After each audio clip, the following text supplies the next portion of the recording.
Here is a number that tells you everything is broken. 67% of Americans say they live paycheck to paycheck right now. Not 67% of low-income households, 67% of everybody. And the figure that should really bother you, because it means this is not a poverty story, it is a behavior story, is this. Roughly half of all households earning over $100,000 a year report living paycheck to paycheck as of early 2026. Half, at 6 figures, still running dry before the next deposit. Now let me put 2 specific people inside that data and watch what the number actually explains. John is 52. He earns $94,000 a year. He has never once in his adult life tracked a purchase, never used a budgeting app. He could not tell you what he spent last Tuesday if you handed him the bank statement and a highlighter. And John has $840,000 saved. Diana is 34. She earns $112,000 a year, more than John has ever made. Diana has 3 budgeting apps active simultaneously. She tracks every dollar, color codes her spending categories, and starts every single month with a fresh plan. Diana has $4,000 to her name. Same country, same rising prices, same economy pressing down on both of them with equal force.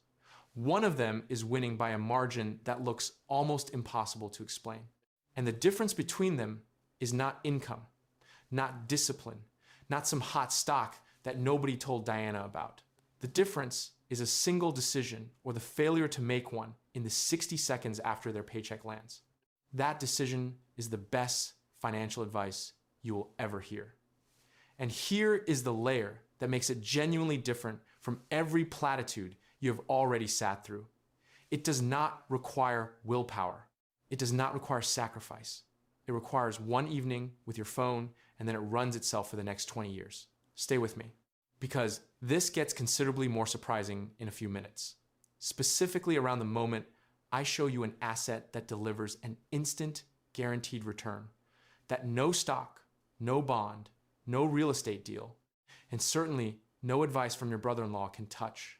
Now, before I get there, let me hand you the frame that makes all of this click at once.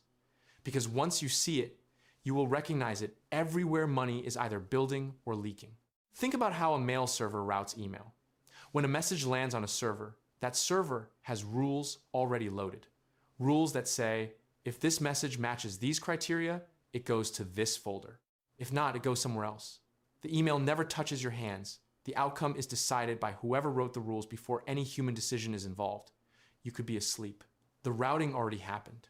Most people's paycheck operates like an inbox with no filters set. Everything lands in one place. The loudest, most urgent message grabs it first. The rent screams. The car payment screams. The credit card minimum screams. The anxiety of the week grabs what remains. And whatever is left after all that noise, that is what you are supposedly going to save. Except there is never anything left. Because the loudest things always got there first. John's paycheck hits a server with rules already running. Before John is awake, before he has opened a single app, money is already moving to specific addresses. By the time he looks at his checking account, the number on the screen is already the number he is allowed to spend. He did not exercise discipline. He wrote rules once, years ago, and the server has been running them ever since. Diana's paycheck has no rules, so it routes itself toward whatever is making the most noise. And the things making the most noise are never the things that build your future. I am going to call this the routing problem throughout this video. Every time you hear yourself say, I just cannot seem to save no matter what I do, that is a routing problem. The money came in, the address was never set. Something else grabbed it first. There's a third character in this story, and I want to introduce him early because his arc matters later. His name is Mark. He is 30 years old. He earns $60,000. Mark has downloaded 6 budgeting apps in 2 years, tried the envelope method, kept a color-coded spreadsheet that he updates with genuine intention every Sunday evening, and started fresh more times than he can count.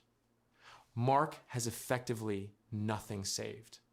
Not because he is irresponsible, because every system he has built depends entirely on him making the right decision in the moment at the exact time he is most tired and the thing he wants is most visible. Hold on to Mark. Now, let me tell you why willpower is the most expensive saving strategy in existence. Every time Diana opens her banking app and sees money sitting in her account, she has to make a conscious decision. Spend this or not. She makes that same decision at checkout. She makes it again when the sale email lands. She makes it Friday when she is depleted from the week and something looks good. She is fighting this battle 150 to 200 times a month. And the research on decision fatigue is not subtle. Every deliberate decision draws from the same finite cognitive resource. The resource runs low, and the failures cluster around exactly the moments when she is most tired and the temptation is most immediate. Diana is not weak. Her system requires strength 200 times a month. Even very strong people lose that fight eventually. John does not make that decision. The money was gone before his brain registered it as available. You cannot spend what you never saw. That is not a motivational line. That is the mechanical reason. Pay yourself first produces consistent results when every app Diana has ever tried eventually failed. And notice what those apps actually do. They are scoreboards. They report the score after the game is played. Diana opens one Saturday morning and learns she overspent by $250 Thursday. Useful information. Completely useless at the moment it actually mattered Thursday evening, standing at the checkout. The app did not stop her. It just showed her the damage afterward. John does not have a scoreboard. He has a gate. The gate closes before the game starts. The money routes to its address before Diana's money even knows the game is on. By the way, hit subscribe if you are finding this valuable. YouTube's algorithm may never surface this channel to you again if you do not, and this is exactly the kind of analysis I publish every week. Here is what 20 years of that gate actually produces. And this is the number most people badly underestimate. John started automating $800 a month into a broad market index fund at 32 years old. $800. Less than his car payment at the time. Not a heroic number. He never picked a winning stock. He never timed a dip. From 1970 to the end of 2025, the S&P 500 delivered an average annual compounded return of approximately 11.3%, including dividend reinvestment. Using even a conservative 7% real return after inflation, those $800 monthly transfers compounded over 20 years to well over $400,000, more than half his current net worth. Built on one scheduled transfer he set in roughly 15 minutes and largely forgot about. Compare that to Diana. She saves on and off $300 one month. A crisis hits and she pulls it back. She starts over. Life gets complicated and she stops. Her money never sits long enough for the compounding to reach the part of the curve where it actually does the heavy lifting. Behavioral research on saving rates consistently finds that people who automate their contributions save more and more reliably than people who plan to do it manually each month. And the reason is simple. Automation does not have a bad Thursday. A small amount that never stops beats a large amount that keeps starting over every time. That is not philosophy. That is the mathematical property of exponential growth. And it runs on one scheduled transfer. Now, in a few minutes, I am going to show you the trap that gets more dangerous the more you earn, and the one that explains exactly how Diana can make more money than John every single year and still be behind at every checkpoint. But first, here is the piece that makes the routing math completely unbeatable. The moment I show you this, you will understand why the standard advice about debt payoff has been getting the order subtly wrong for decades. 92% of employers with 401k plans offer matching contributions. The most common structure, a 50% match on contributions up to 6% of salary, means that for every dollar you put in up to that threshold, your employer adds 50 cents before the market does anything at all. That is a guaranteed 50% return, not a probable return, a contractual return, instantaneous. If your employer does dollar for dollar matching, that is 100% instant return. There is no investment vehicle on earth that delivers that. Not index funds, not private equity, not what your cousin keeps texting you about. Nothing. And yet, a financial engine study of 4.4 million retirement plan participants found that 25% of workers miss out on receiving the full company 401k match by not saving enough. 1 in 4. Walking past a contractual free money guarantee every single payday. Americans leave $24 billion in unclaimed 401k company matches on the table each year. $24 billion per year. The typical employee who did not receive the full match left $1,336 of free money on the table each year. With compounding, this could amount to as much as $42,855 over 20 years. And over a 30-year career compounding at 7%, that unclaimed match grows to more than $130,000 in lost retirement wealth. That is not a rounding error. That is a meaningful piece of a retirement. Walked past at the benefits desk because nobody handed the math over clearly. And the people missing it most are the ones who can least afford to. Roughly 1 in 4 eligible employees does not contribute enough to receive the full employer match, forfeiting an average of $1,336 per year. The youngest workers, the ones with the longest compounding runways, are twice as likely to miss it as workers over 60. Here is the reversal that sounds wrong the first time you hear it, and it is the most expensive misconception in personal finance. You think the problem is that you cannot afford to contribute to your retirement right now because you have a credit card at 24%. So you pay the debt first and invest later when things stabilize. This feels responsible. The math says it is the wrong order. A 50% employer match is a 50% guaranteed immediate return on every dollar you contribute. Even credit cards at 20 to 29% do not beat that. The match captures the highest return dollar first. Then you direct remaining firepower at the debt. The exact order. Contribute exactly enough to capture your full employer match. Not a dollar more than the match threshold for now. Then attack high interest debt credit cards. Anything above roughly 10% with everything you have until it is gone. The match dollar is the best dollar you will deploy, and it goes first. Carla learned this 3 years ago. She was contributing $0 to her 401k, trying to make ends meet on $68,000 a year. Her employer offered a dollar for dollar match up to 5% of her salary. That was $3,400 of contractual free money sitting unclaimed every single year. She thought she could not afford to contribute. She had the logic exactly backwards. The day she set her contribution to 5%, her effective savings rate did not go to 5%. It went to 10%, instantly. Because her employer matched every cent, she found $3,400 of additional retirement savings per year by flipping one switch in her benefits portal.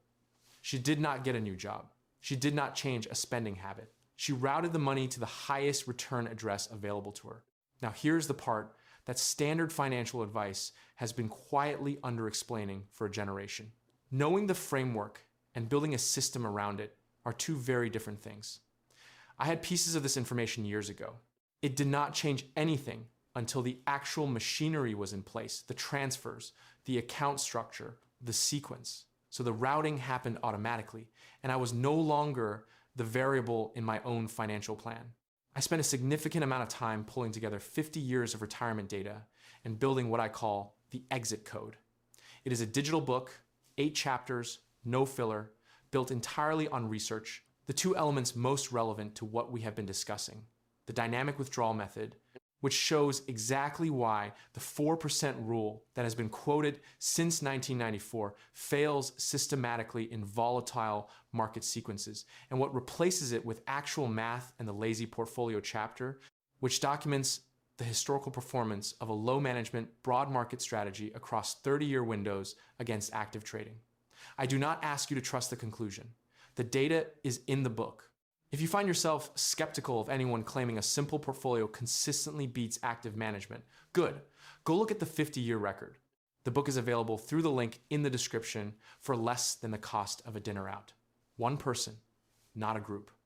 The urgency is not a sales angle. It is mathematical. Every year the actual system is not running is another year your compounding timeline gets shorter. Time is the one variable you cannot buy back. Now back to the wall that protects everything you are compounding. After the match is captured and the high interest fires out, the next routing destination is the one that keeps a single bad month from burning down everything you have built. In 2025, Bankrate found that 59% of Americans do not have enough savings to cover an unexpected $1,000 emergency expense. Emergency fund balances are down, and 1/3 of Americans say their savings would not cover 1 month of living expenses, according to a 2026 US News survey. 1 in 3 Americans have no emergency savings set aside at all. 0. Not an underfunded emergency fund. Nothing. Here's what that means when life moves. Car dies. Tooth cracks. Layoff arrives without warning. 40 to 60% of the country reaches for the only remaining tool, the credit card. And the credit card charges 24%. And in a single event, everything they work to fix is on fire again. The emergency fund is not an investment. It is not there to make you wealthy. It is the wall that turns catastrophes into inconveniences. It is what keeps one bad month from resetting 20 years of compounding. John has 6 months of living expenses in his emergency fund. He has used it twice in 20 years. Car engine failure, unexpected medical bill. Both times the wall absorbed the impact. The investment accounts kept compounding untouched, and the fund rebuilt itself within a few months. That is the system functioning exactly as designed. Now here is the detail most people get wrong about the fund, and it is the detail that costs them the fund itself. Where you keep the emergency fund matters almost as much as having it. When the money lives in the same account you spend from, it is not a savings account. It is pending spending. The friction between the pile and the impulse is 0, and 0 friction means the money evaporates. The savings account should be slightly inconvenient to access. Holding savings at a separate institution from your checking account adds a small step, usually a 1-day external transfer, that quietly preserves the reserve from impulse withdrawals. Online high-yield savings accounts, currently paying in the range of 3 to 4% annually, accomplish 2 things simultaneously. The money earns a real return for sitting there $300 to $400 a year on a $10,000 fund for doing absolutely nothing. And the 1-day transfer delay filters out everything except genuine emergencies. The inconvenience is not a flaw. The inconvenience is the entire point. Now, once the wall is built, the next destination for your routed dollars is where the quietly wealthy accumulate without ever announcing it. A Roth IRA lets your money grow tax-free. Contributions go in as after-tax dollars. The investments compound without being taxed along the way, and withdrawals in retirement carry 0 tax liability. The government gets its cut once on the way in, and then the account is permanently outside their reach. A health savings account, if you are enrolled in a qualifying high-deductible health plan, is arguably the most powerful vehicle in the entire tax code. Contributions go in pre-tax, the money grows untaxed, and it comes out untaxed when used for qualifying medical expenses. 3 separate tax advantages on the same dollar. Nothing else legally available offers that structure. Here is why this matters in the compounding math. Over 30 years, the difference between money growing in a standard taxable account where capital gains taxes and dividend taxes arrive each year and chip away at the compounding base versus money growing inside a Roth or HSA can amount to hundreds of thousands of dollars in the same person's portfolio for the exact same contribution amounts. John did not pick better investments than Diana. He picked better buckets. He routed the same dollars into accounts where compounding could work without interruption, and the tax drag that reduced Diana's effective return every single year never touched his. He did not earn more. He just made sure the wrong people never got a cut along the way. And here is a line I want to leave sitting for a moment. The wealthy are not louder than you about this. They are more automatic. The automation is the advantage. Now, here is the trap that scales with income. The one that explains how Diana can out-earn John every year and still be behind at every financial checkpoint. The one that Goldman Sachs documented in a 2025 report, finding that about 41% of American workers earning between $300,000 and $500,000 a year still say they are living paycheck to paycheck. People earning $400,000 a year, paycheck to paycheck. That is not an income problem. It is a routing problem, scaled all the way to the top. It is called lifestyle creep. And the mechanism is subtle enough that intelligent, educated, financially aware people walk directly into it without noticing the trap until they are already inside it. Here is how it works. You get a raise. The raise feels like breathing room. That feeling of breathing room generates a series of individually rational seeming upgrades. The slightly better apartment, the car with the nicer interior, the subscription tier above the one you had, the restaurant where you previously needed a specific reason to go. Each choice is defensible in isolation. Collectively, they absorb the entire raise within 90 days, and you feel exactly as financially stretched as you did before, just inside a more expensive version of your life. This is the mechanism behind a national savings rate that fell from 6.2% in the first quarter of 2024 to 3.9% in the first quarter of 2026, even as per capita disposable income rose over the same period. The country gets nominally richer. The spending catches up immediately. The gap stays identical. The routing never changes, so the outcome never changes. The cost of that gap is not what most people intuit. An extra $1,000 in monthly spending associated with lifestyle creep can cost roughly $810,000 over 25 years. At a 7% return, $810,000. Not lost to a crash, not to fraud, not to bad luck, lost to a slightly nicer car payment and a few upgraded subscriptions that each felt entirely reasonable. Diana got a raise at 31, and at 32, and at 33. Each time, her life quietly upgraded to match. Not dramatically, incrementally. In the way that does not feel like a decision because each individual step feels like a reasonable reward. 3 raises, each absorbed entirely, and she has $4,000 to show for 3 years of growing income. John got similar raises. Every time he updated his automatic transfer before his lifestyle saw a cent of the new income. He let the raise route to his investment account before it reached his checking account. He never experienced a moment of sacrifice because there was no moment of sacrifice. The money was gone before the spending side of his brain knew it existed. Raises are the single highest leverage moment for fighting lifestyle creep, since the new income is not yet absorbed into any spending pattern and decisions made in the next 30 days often become permanent. That is the 30-day window. Most people let it close. The lifestyle recalibrates to the new income level, and from that point forward, the raise is no longer a raise, it is overhead. The technique most often recommended is a pre-committed rule that 50% of every raise be immediately routed to savings before it ever appears in your checking account. You take half the after-tax raise increase and send it directly to your automatic transfer. The other half lets you actually feel the raise. The lifestyle gets a small, real upgrade. And the compounding runway extends.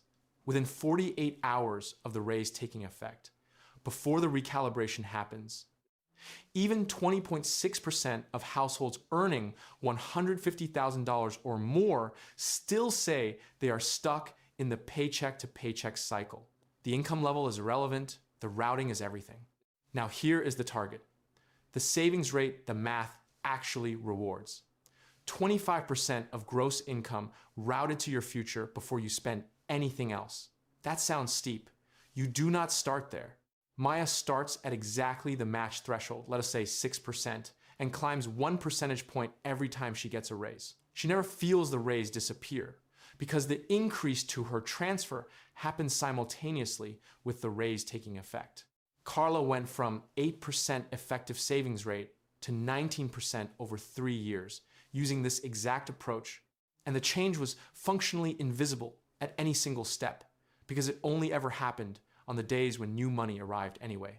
The lifestyle never knew what it missed. 25% is the destination. The automatic transfer is the road. The raise rotation is the fuel that propels you along it without requiring any extra willpower on any Tuesday in November when life decides to test you.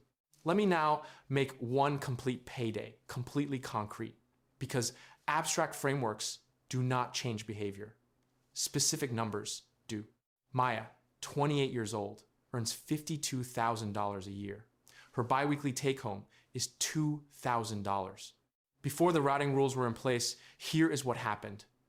$2,000 landed. She felt the quiet relief of the high balance. She paid what was owed. She spent from the top of what remained. At the end of the month, there was sometimes $200 left and sometimes nothing, and the savings account reflected exactly that inconsistency, not a plan, but a residue. Here's what happens after she writes the rules. Her 401k contribution is now set to 6%, exactly the match threshold. Her employer adds 3% on top. Her effective savings rate on that first routing decision is 9%, not 6%. And that difference is entirely free. The contribution never hits her checking account. It went to the right address before she was awake. From the take-home that does arrive, let us say $1,880 after the contribution, a scheduled automatic transfer fires the same morning. $150 to her separate high-yield emergency fund account at a different bank. Separate login. One-day transfer delay. Cannot be tapped in 2 clicks. Another automated transfer sends $100 into her Roth IRA, where it will grow and come out in retirement without a tax bill attached. By the time Maya opens her banking app over her first coffee, she sees $1,630. That is the number she has to work with until next payday. No negotiation, no willpower required. No Sunday evening ritual of reviewing how much she lost and resolving to do better. The routing already happened while she was asleep. She is now spending what is left after saving, instead of saving what is left after spending. Those two sentences sound nearly identical. They produce 2 entirely different lives over 20 years. At the S&P 500's historical 10% nominal average, if Maya maintains and gradually increases those transfers with each raise, by the time she is 48, 20 years from now, that compounding machine produces well over $500,000 from individual transfers that felt in any single paycheck like almost nothing. The trick is not the amount. The trick is that it never stops. The rule was written once. The server has been running it ever since. Now Mark, 30 years old, one evening a few weeks ago, finally did what he had been avoiding for 2 years. He did not download a new app. He did not build a new spreadsheet. He opened his bank's website and set up one scheduled transfer for the morning of his payday, $300, automatically, before his checking account balance ever registered as high. Sunday evening arrived. He opened his budgeting spreadsheet out of habit. The column he always dreaded savings was not at 0. He had $300 sitting somewhere he had not spent. He had not exercised discipline on Friday. He had not resisted a single purchase with conscious effort. The money was simply gone before the game started. Mark did not become more disciplined. He made discipline unnecessary. The routing problem was solved. I want to address the objection forming in the back of your mind right now, because it is the same one that keeps most people from acting on the night they should. The objection sounds like this. This seems almost too simple. If it were this simple, everybody would be doing it.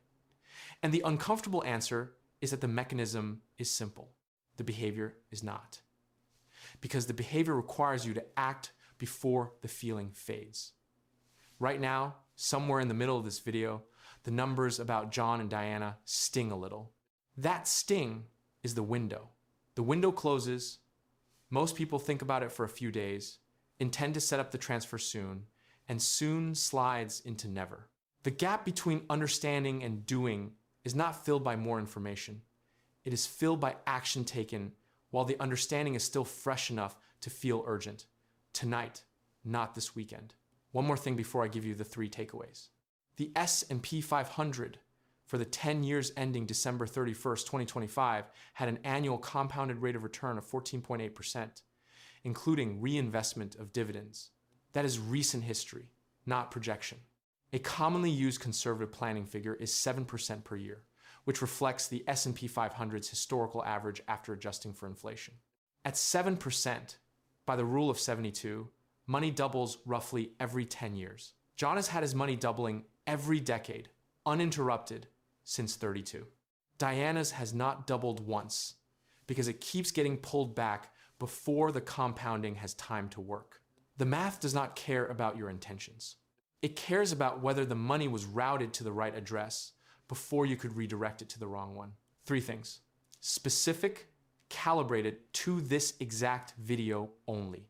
First, tonight, find your exact employer match formula. Log into your benefits portal. Look at the summary plan description if you need to. Find the exact contribution percentage required to receive the full match. Check your current deferral rate. If it is below that threshold, you are forfeiting contractual free money every single payday. Set it to the match threshold, not 5.9%, the exact threshold. It takes about 15 minutes. That 15 minutes is the highest return financial action you will take this year, possibly this decade.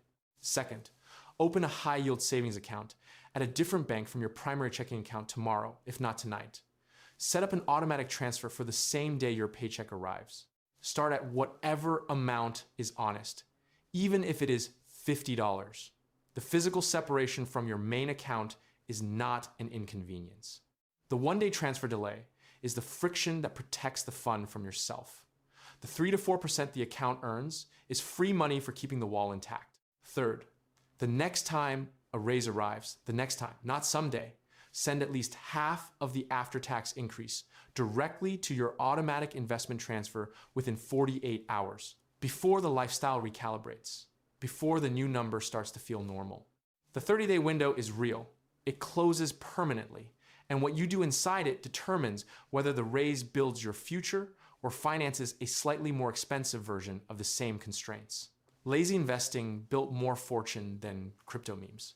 And the quietly uncomfortable truth about John is that he has nothing interesting to say at a dinner table about his finances.